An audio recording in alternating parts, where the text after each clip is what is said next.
kami melanjutkan praktik, aku mau kasih tahu dulu nih mengenai prinsip-prinsip yang bekerja pada pipa venturimeter.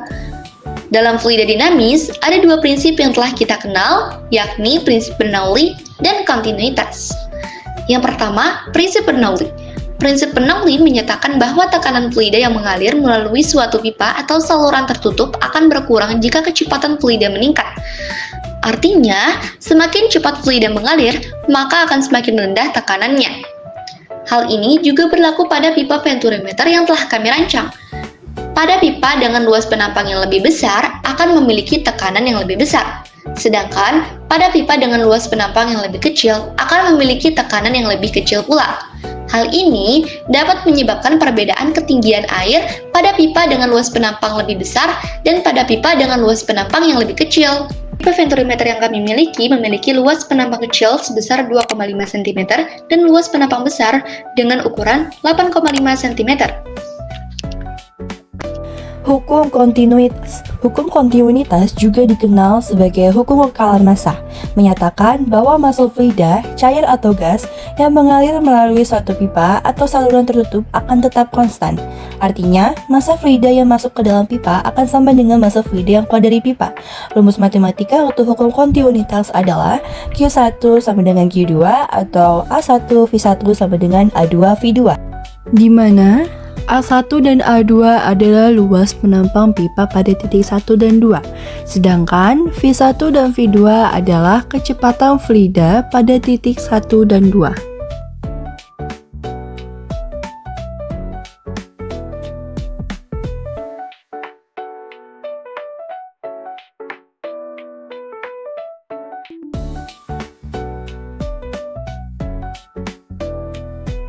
Setelah mengetahui prinsip-prinsip apa saja yang bekerja pada pipa venturimeter, kali ini saatnya kita praktik ya.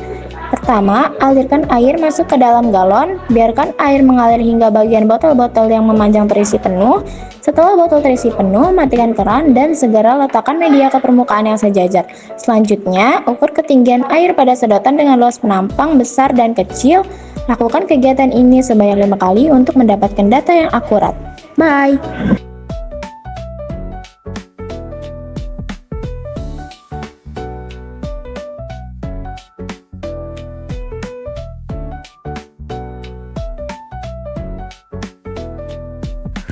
Setelah kami melakukan 5 kali percobaan, berikut data yang kami dapatkan.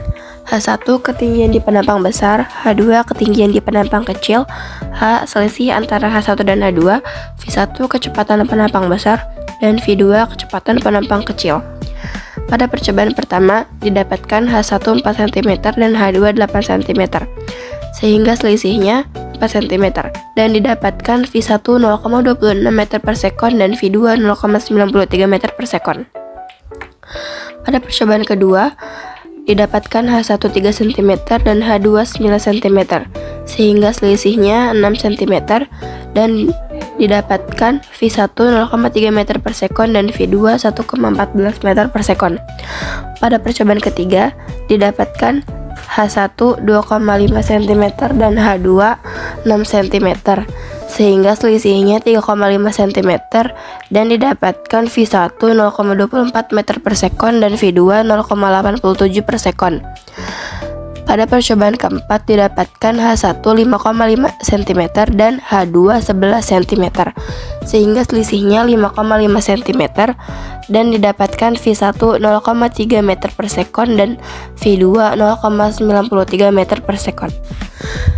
Pada percobaan kelima, didapatkan H1 2 cm dan H2 8 cm, sehingga selisihnya 6 cm, dan didapatkan V1 0,33 meter per sekon dan V2 1,14 meter per sekon. Pada praktik yang telah kami lakukan, tekanan pada luas penampang besar lebih kecil dibandingkan tekanan pada luas penampang kecil. Tentu hal ini tidak selaras dengan prinsip Bernoulli yang menyatakan bahwa semakin besar luas penampang, maka akan semakin besar pula tekanan yang tercipta. Perbedaan ini kami dapatkan karena beberapa faktor yang mungkin terjadi, seperti kesalahan teknis yang dapat menyebabkan kesalahan dalam mengukur selama praktikum. Demikian hal yang dapat kami sampaikan. Apabila ada kritik dan saran, dipersilakan. Wassalamualaikum warahmatullahi wabarakatuh.